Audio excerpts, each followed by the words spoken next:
नमस्कार. दीप्स किचन मराठीमध्ये मी दीपाली आपलं मनापासून स्वागत करते. आज मी तुम्हाला पापलेट फिश फ्राय कसा करायचा ते दाखवणार आहे. तर त्यासाठी मी इथे पापलेट घेतलेला आहे, तो स्वच्छ धुवून घेतला आहे.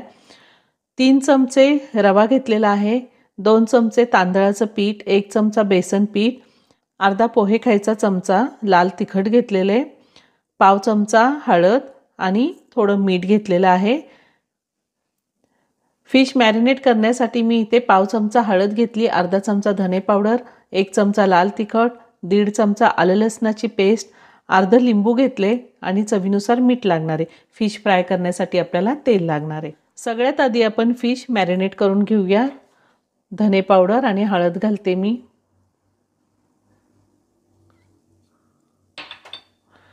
त्यातच आपल्याला लाल तिखट घालायचे.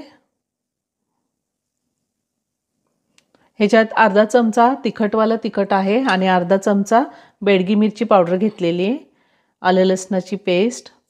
तिखटाचं प्रमाण तुम्ही तुमच्या आवडीनुसार कमी किंवा जास्त घेऊ शकता. आणि लिंबाचा रस. लिंबाच्या रसाच्या ऐवजी तुम्ही कोकम आगळसुद्धा वापरू शकता. जर कोकम आगळ नसेल तर 4 ते 5 कोकम पाण्यामध्ये भिजत ठेवायचे आणि ते पाणी जरी तुम्ही यामध्ये घातलं आणि व्यवस्थित लावून घेतलं फिशला तरीही चालणार आहे. आणि आता चवीनुसार मीठ घालूयात.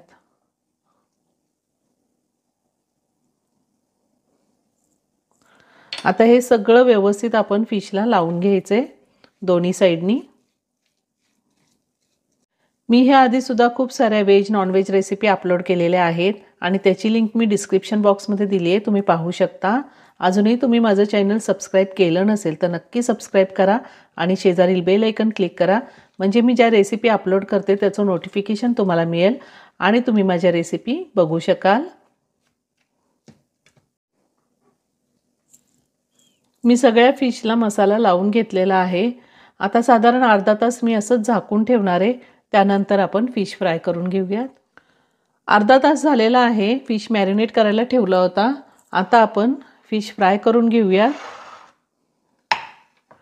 रवा, तांदळाचं पीठ, बेसन पीठ, लाल तिखट, हळद आणि मीठ आपण हे सगळं व्यवस्थित मिक्स करून घेऊया.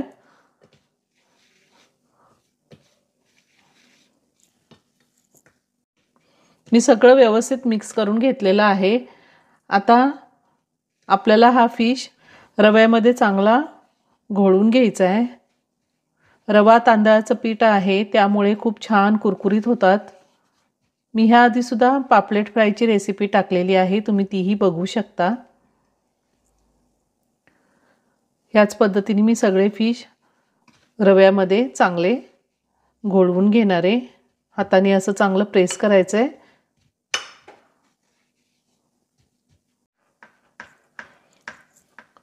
तुमच्याकडे जर तांदळाचं पीठ नसेल तर तुम्ही रव्यामध्ये बेसन पीठ घातलं आणि फ्राय केले तरीही छान लागतात, पण तांदळाच्या पिठाने जास्त कुरकुरीत होतात. आता आपण हे फिश फ्राय करून घेऊया. मी गॅसवरती पॅन ठेवला आहे, त्यामध्ये तेल गरम करायला ठेवलेलं आहे. तेल गरम झालंय.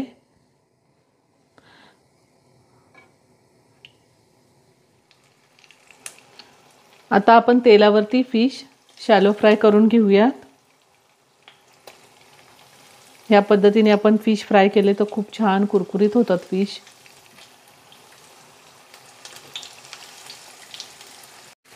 आता एका साईडनी साधारण 2 ते 3 मिनिटं मी फिश फ्राय होऊन देणार आहे. त्यानंतर आपण पलटी करून घेऊयात. साधारण 2 ते 3 मिनिटं झालेली आहेत. आता आपण फिश पलटून घेऊया.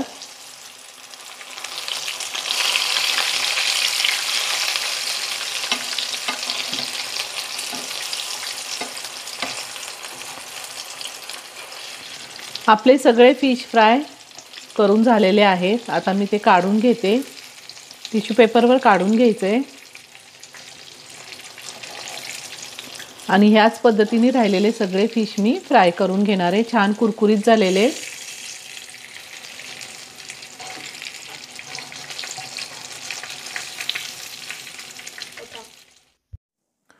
तयार झाला पापलेट फिश फ्राय. खूप छान झालेला आहे. तुम्ही एकदा नक्की करून पहा. व्हिडिओ जर आवडला असेल तर व्हिडिओला लाईक आणि शेअर करायला विसरू नका. रेसिपी आवडली असेल तर कमेंट करून नक्की कळवा. पुन्हा भेटूया अशाच एका छानशा साध्या आणि सोप्या रेसिपीबरोबर. धन्यवाद.